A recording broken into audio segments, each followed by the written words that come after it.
अस्सलामु अलैकुम वरहमतुल्लाहि वबरकातुहू। नाज़रीन, सबसे पहले तो हम आपके शुक्रगुज़ार हैं कि आप लोगों का यकीन, आप लोगों का ट्रस्ट और जिस तरीके से आप सब लोग कॉल्स कर रहे हैं, और यकीन कीजिए कि आप लोगों की जो हम पे यकीन और कॉल और ट्रस्ट और उसके बाद जो आपकी ख्वाहिश, और मेरी आज ही बात हो रही थी जब अपनी हमशीरा से, तो वो बड़ी इस मामले में एकदम वो यकीन कीजिए नाज़रीन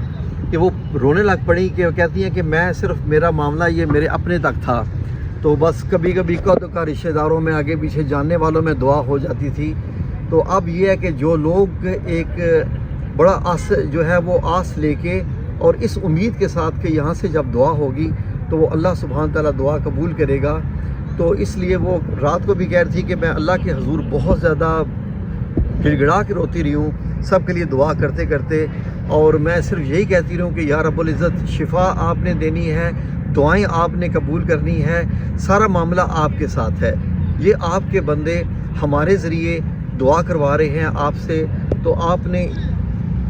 इनकी दुआओं को ज़रूर कबूल करना है। कुछ भी हो, मेरी दुआएं बेशक कबूल करें ना करें, जो मैं अपने लिए करूं, लेकिन जो मैं दूसरों के लिए दुआएं मांग रही हूं, जो लोग, जो हमारी माएँ, बहनें, बेटियां और ये सब जो हज़रात हैं जो दुआएं करवाने का कह रहे हैं, अल्लाह करे कि ये दुआएं मतलब यह कि सारी की सारी कबूल हों।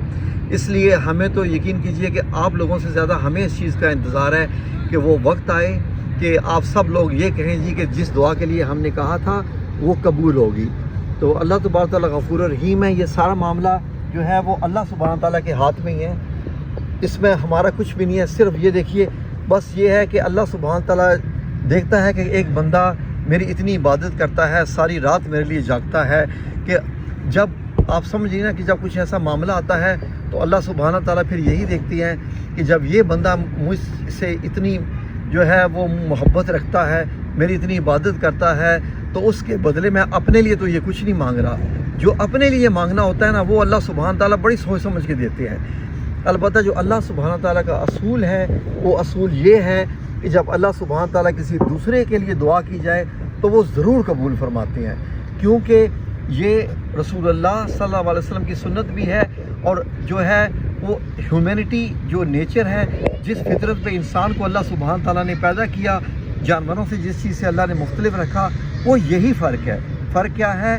कि जानवर अपने लिए जीता है, इंसान दूसरों के लिए जीता है। यही चीज़ है जो इंसान को अशरफुल मखलूक़ात बनाती है। तो बस यही हमारा मकसद है, और आप सब से गुजारिश है कि हम चाह रहे हैं कि एक कॉल्स का टाइम रखें, क्योंकि आप सब लोग यकीनन ऐसे से मुल्कों से भी कॉल आ रही हैं कि जिनके मैं तो जो है वो कोड देख के हैरान हो जाता हूँ, सर्च करता हूँ कि ये कहाँ का कोड है, इस मुल्क का तो बड़ी कभी इतना ज़्यादा नाम नहीं सुना। वहाँ से भी अल्लाह के बंदे जो है वो वो हमें जो है कॉल कर रहे हैं। तो अल्लाह से यही हमारी भी दरख्वास्त है और दुआ है कि मेरी हमशीरा जिस नेक नीति के साथ ये दुआ कर रही हैं, वो अल्लाह सुब्हान ताला जो है वो इस किस्म के जो फरीज़ा या जो बेड़ा हमने उठाया है, अल्लाह सुब्हान ताला इसे कबूल फरमाए और इसे कामयाब फरमाए। दूसरा नाज़रीन, बात ये है, एक चीज़ आप जहन में रखिएगा, जितने भी ज़्यादा हम लोगों से बात कर रहे हैं नाज़रीन, हमें एक चीज़ लोगों से बात करने में समझ में आ रही है, वो आप भी गौर से सुन लीजिए, ज़रा समझ लीजिए, ये समझने वाली बात है। नाज़रीन, बात ये है कि बहुत सी हमारी बहनों ने, हमारे बुज़ुर्गों ने और सब ने हमें बताया कि अल्लाह को हासिल करने के लिए वो मुख्तलिफ़ आमिलों से मिली, मुख्तलिफ़ पीरों टाइप के जो बंदे हैं उनसे मिली, उनके साथ मुलाकात हुई, तो उन्होंने कहा जी कि अल्लाह से मिलाने के लिए कोई अमल करना पड़ेगा, आपको इतने दिन यहाँ आना पड़ेगा, फिर उसके बाद ये ख़र्चा करना पड़ेगा, तो अल्लाह सुब्हान ताला से आपका हम जो है वो मिलाप करवा सकते हैं अल्लाह सुब्हान ताला से। तो वो यकीन कीजिए कि मैंने उनसे पूछा, जो ये वाक़या बता रही थी, ऐसे मैंने उनसे कहा कि क्या आप समझती हैं कि अल्लाह सुब्हान ताला कहीं पैसे खर्च करने से मिलता है? तो यकीन कीजिए कि उन्होंने कहा कि हमारा दिल गवाही देता है कि जहाँ अल्लाह मिल सकता है या जहाँ से अल्लाह हासिल होता है, वहाँ पर रुपए पैसे क्या, वहाँ पर तो यकीन कीजिए कि एक दाल रोटी का निज़ाम भी नहीं होना चाहिए कि भाई मुझे खाना खिलाओ तो मैं अल्लाह को मिला दूँ, या तोहफ़े तहाइफ़ का मामला भी नहीं होना चाहिए, क्योंकि अल्लाह सुब्हान ताला सिर्फ आपकी خالص نیت کو دیکھتا ہے۔ جب آپ ایک خالص نیت کے ساتھ اللہ کے بندے کو اللہ سے جوڑتے ہیں تو اللہ سبحانہ تعالیٰ کو دیکھیں، انما الاعمال بالنیات، کہ عملوں کا دار و مدار نیتوں سے ہے۔ یہ پہلی حدیث ہے جو کہ صحیح بخاری کی ہے، سب سے پہلی حدیث نمبر 1 ہے۔ اس کا مطلب ہے کہ کوئی بھی کام کرنے کے لیے جو انسان کا جو سب سے پہلا عمل ہے وہ اس کی نیت ہے۔ اور یقین کیجئے لا الہ الا اللہ محمد رسول اللہ، اللہ سبحانہ تعالیٰ کی ذات بہتر جانتی ہے، جو اس وقت میرے اور آپ کے بیچ میں سن رہی ہے، اور آپ سب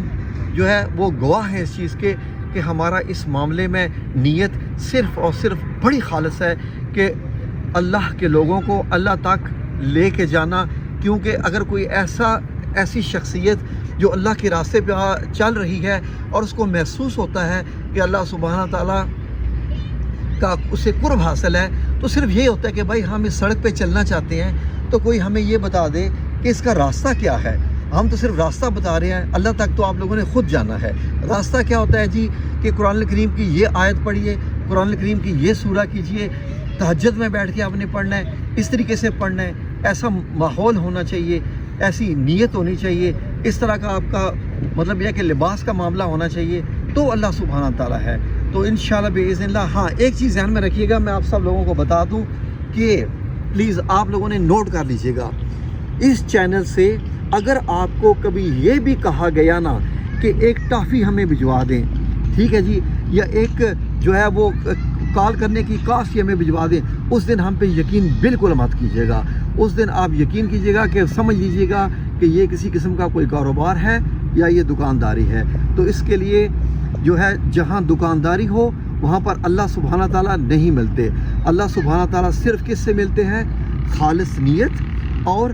آپ جو کریکٹر لے کے اپنا کریکٹر اللہ سبحانہ تعالیٰ کے سامنے پیش کرتے ہیں۔ کریکٹر کیا ہوتا ہے کہ آپ کسی کے لیے دل میں کتنا حسد رکھ رہے ہیں، کتنا بغض رکھ رہے ہیں، کتنا کینہ رکھ رہے ہیں، آپ جو ہے کتنی دشمنی رکھ رہے ہیں، آپ کو روپے پیسوں سے کتنی محبت ہے۔ جب یہ ساری چیز بیچ میں آ جاتی ہے تو وہاں پھر اللہ تعالیٰ کا معاملہ نہیں آ سکتا۔ اس لیے اللہ سبحانہ تک جانے کے لیے سب سے پہلے اپنے نفس کو مارنا ہے، نفسانی خواہشات کو مارنا ہے، اور سب سے پہلے معاف کرنے والا معاملہ، ٹھیک ہے جی۔ بابا جی عرفان الحق صاحب اکثر کہتے ہوتے ہیں جی نیگلیگیشن، اپنا جو ہے اپنے آپ کو نیگلیکٹ کریں، یعنی اپنا آپ نکال دیں۔ رسول اللہ صلی اللہ علیہ وسلم نے یہی تو فرمایا کہ آپ سب سے پہلے اپنے آپ کو دنیا کا سب سے گناہگار بندہ جانیں۔ جی بالکل جی، کوئی بندہ اگر مجھے کہہ رہا ہے تو اس کا مطلب یہ ہے کہ مجھ میں یہ گناہ ہوگا۔ کوئی بندہ 10 بیٹھے ہوں تو کوئی کہے کہ ہاں جی سب سے زیادہ گناہ گار کون ہے، تو میں سب سے پہلے ہاتھ اٹھا کے کہوں کہ یا رب العزت سب سے زیادہ گناہ گار میں ہوں، سب سے زیادہ گناہ گار میں ہوں۔ یہ چیز جب تک آپ میں آئے گی نہیں، پھر اس کے بعد جب کوئی آپ کا دل توڑے، آپ کی بے عزتی کرے، آپ کو گالیاں دے، اور آپ کو بھری محفل میں آپ کو مطلب یہ کہ کچھ بھی ایسا کرے کہ جس سے آپ کا دل دکھے اور آپ اس کو جواب نہ دیں، جس دن یہ معاملہ ہو گیا، جس دن یہ معاملہ ہو گیا، اس دن سمجھیے گا کہ مجھے اللہ ملنا شروع ہو گیا ہے، اب میں اللہ کے یعنی رحمان کے بندوں میں شامل ہونا شروع ہو گیا ہوں۔ اللہ سبحانہ تعالیٰ قرآن میں فرماتے ہیں نا سورہ فرقان میں کہ رحمان کے بندے کون سے ہیں، ان کی خصوصیات کیا ہیں۔ تو رحمان کے بندے جو ہیں ان میں سب سے پہلے جو خصوصیت پائی جاتی ہے وہ یہ ہے، ان کے اندر غرور تکبر نہیں ہوتا، حسد نہیں رکھتے، کینہ نہیں رکھتے، بغض نہیں رکھتے، اور اس کے بعد جو ہے وہ ہمیشہ اپنے آپ کو دوسروں سے ابتر نہیں، دوسروں سے کم تر رکھتے ہیں۔ تو یہ سارے اصول ہیں۔ جب آپ اپنے کریکٹر کے اندر اپنی شخصیت میں یہ ساری چیزیں لے آئیں تو سمجھ لیں کہ اب آپ اللہ سبحانہ تعالیٰ کے راستے چلنے کے لیے تیار ہیں۔ اب روحانی دنیا آپ کا جو ہے وہ استقبال کرے گی خوش دلی سے۔ اس دنیا میں انشاءاللہ باذن اللہ تعالیٰ آپ لوگوں کی روح بھی مطمئن ہو جائے گی، دل بھی مطمئن ہوئے گا۔ تو پھر آپ کے ساتھ حاضر ہوں گے ایک اور ویڈیو کے ساتھ۔ جزاکم اللہ خیر، دعاؤں میں یاد رکھیے، بس جو کریکٹرز بتائے ہیں یہ اپنے آپ اندر پیدا کرنے ہیں، بڑا مشکل کام ہے لیکن کرنا پڑے گا، ٹھیک ہے جی۔ اللہ حافظ، جزاکم اللہ خیر۔